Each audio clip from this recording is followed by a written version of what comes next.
so sweet, you're so fair. You got the universe reclining in your head.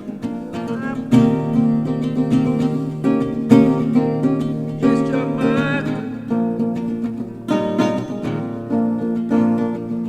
girl. I'm just a vampire for your love. Venue. I mean, literally everybody who was anybody played there. And I went to interview. They had people from the council and people who owned the place. And this woman came. She said, "I'm from the council." I went, "Yeah, okay, go on then." And she said, "You knew Marc Bolan, didn't you?" I said, "Yeah, I knew him well, tremendous." She said, "He played here." I said, I know he did." She said, "He holds the record for the biggest attendance because it's only meant to hold 1,500, and somehow they managed to squeeze 3,000 in." And she said, "And as you know, the Boston Glidodrome backs onto the old Boston United football ground.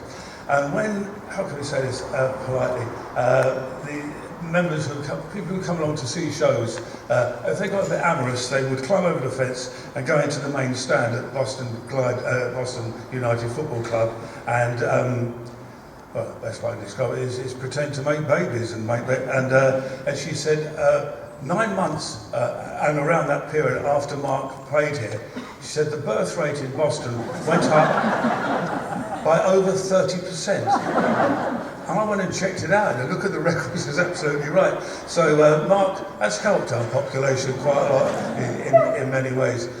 I was also a founder member. He had a spin-off band called Dib Cochran and the Earwigs. And they were pressed up 500 copies because that was always allowed to do because of problems with the record company. And Tony Visconti was there and a few others. We made this record, and it's one of the most collectible Marc CDs, singles you can find. It took me up until 2 years ago to find one. And I mortgaged my house to buy it, and it's a great track.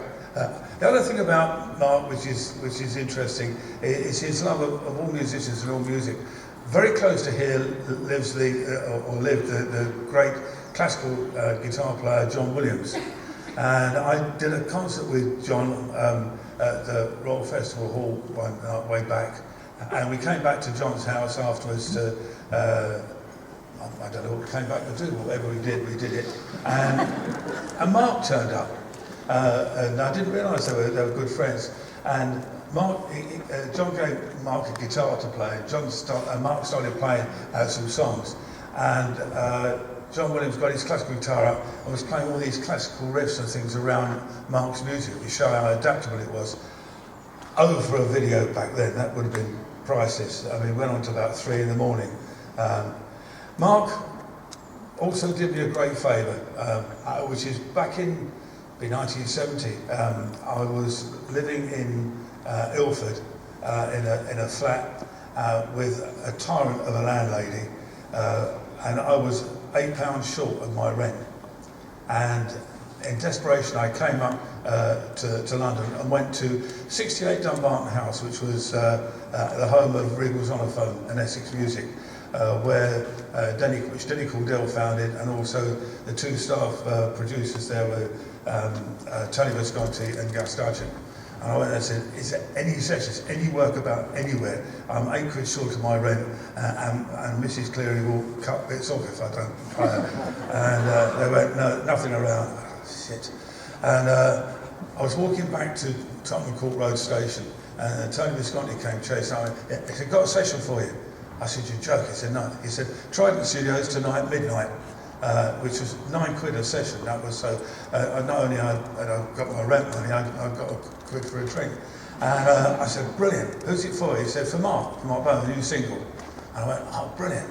So I hung around for a bit, and went round to Trident Studios in St Anne's Court off of Wardour Street.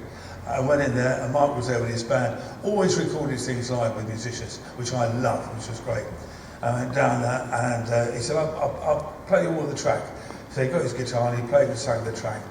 And I'm listening, and normally when you hear something, you can hear what you're going to do. And I said, "Marc, I've got to be honest, I can't hear any piano on this." He said, "No, it was never really meant to be." He said, "What I want you to do is some glissades down the key from top to bottom." And I said, "Well, you could do that." He said, you want your rent, don't you? And he said, I could have given it to you. He said, but I thought you'd rather earn it. So that's how I came to play on Get It On, or Bang a Gong as it was in America.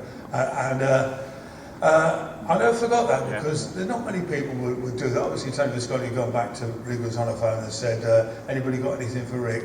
You know, he's a bit brassy. So Mark, I've always got you to thank for that, and I really do appreciate it.